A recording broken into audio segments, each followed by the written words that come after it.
purustada teie lootused. Ühist infovälja pole ammu enam olemas mitte kellelgi meist. Igaüks elab väga palju omas infoväljas, omas infomullis isegi.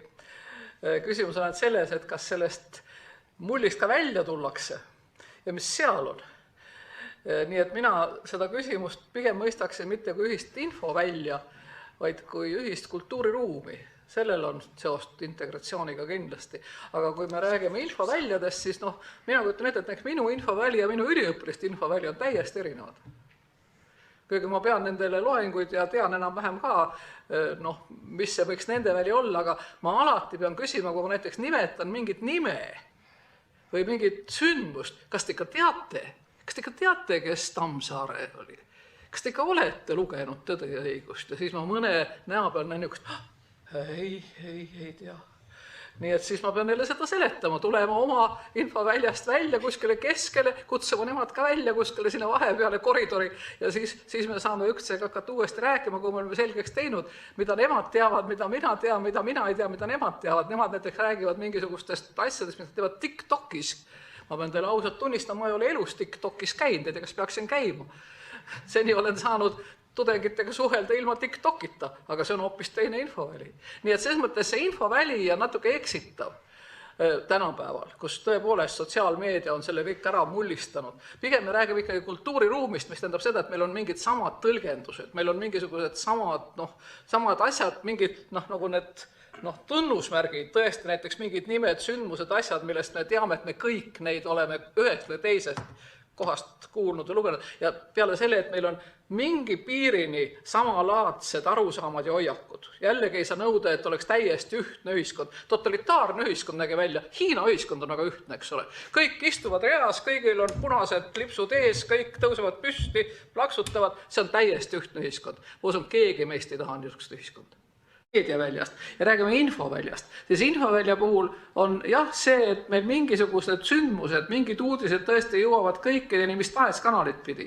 Võib olla bussis, võib olla naabrinaise käest, võib olla tõesti sotsiaalmeediast, ükskõik mismoodi. See on üks tähtis asi muidugi ja tõesti mingid nimed ja asjad on teada. Aga teine on ikkagi see sama niisugune kultuuriline väli, kus meil võib-olla need asjad on erinevad, aga meil mingid emotsioonid on sarnased, mingid hoiakud, mingid väärtused on sarnased, siis polegi tähtis, et me pole kõiki need täpselt samu asju ei tea. Aga kui me need teada saame, siis meie sees on see on nagu sisemine, see niisugune see mõõdupuu või hoiak, mis meid ühtemoodi häälestab, eks ole. Nii et me teame, et kes on hea ja kes on paha, eks ole, ja keda me armastame, keda me ei armasta ja mis meile meeldib, mis meil meeldib ja me teame, et see on meil ühine, kuigi me teame võib-olla erinevaid asju. Nii et need on kaks nagu eri tasandit. Aga teil on õigus ja muide, me oleme uurinud, kui juba mingi asi on suur uudis, siis ta tavaliselt levibki kõikide kanalite kaupa. Ja siis tõesti on huvitav, et mõni asi ei jõua mitte kuskile. Ka selliseid, aga siin on sellega tegemist, et on olemas inimesi ühiskonnas, kes on välja lülitunud üldse avalikust infoväljast. Üldse. Nad ei jälgigi üldse mitte mingit avalikku kanalit. Ja see Eesti mõjukamad inimesed. Ja kas te teate, kes on noortest kõige mõjukam, just vaadates seda edetabelit, mis on Delfis? Andrei Zevakin. Kõige mõjukam Eestis noortest inimestest. No kuulge. Näitab seda, et on võimalik neid barjääre ju väga hästi nagu ületada, kui ollakse tõesti selles, siin on see ühine noortekultuuriruum. Nii et ikkagi ainult läbi tegelike suhete, läbi selle, et selles oma ümbruskonnas, oma kultuuriruumis leiad hoopis teistviisi kontakti, siis hakkab väljapoole ka levima, kiirgama, kogemused hakkavad levima. Sest et tänaval käitumine, üks asi, mis tekitas, mina mäletan Nõukogude ajast seda. Nõukogude oli näiteks niiviisi, kuna eestlastel ja venelastel oli väga erinev viisakusbarjäär. Siis väga tihti trammis, siis oli veel ju Tallinnas olid trammiga põhiliselt ja niiviisi.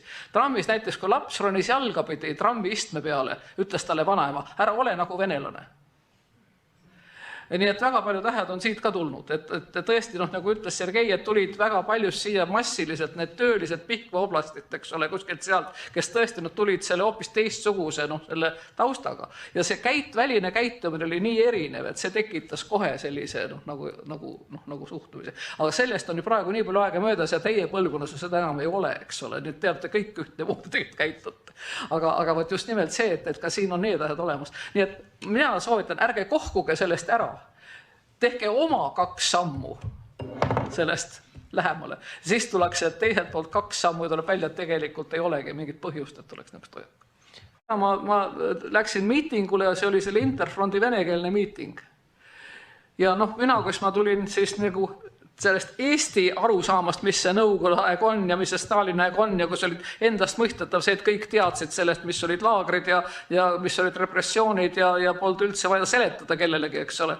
Ja ma läksin sinna vene inimeste miitingule, kes seal niiviisi karjusid, et nad ei taha seda kõike ja punaste lippudega olid ja püüdsin hakata nendega vene keeles rääkima sellest, et kuulge, meil on ju nii palju ühist, eks ole, et nüüd me saime sellest Nõukogude ajast lahti, et katsume need koos ja niiviisi. Ja nad tulid mulle kallale ja karjusid mu peale kõva häälega, sest et nad ei kannatanud, et Stalinist halvasti räägiti. Ja see oli minu jaoks täielik šokk, sest ma kujutasin ette, et see on endast mõistetav, et ükski normaalne inimene saa Stalinist hästi suhtuda.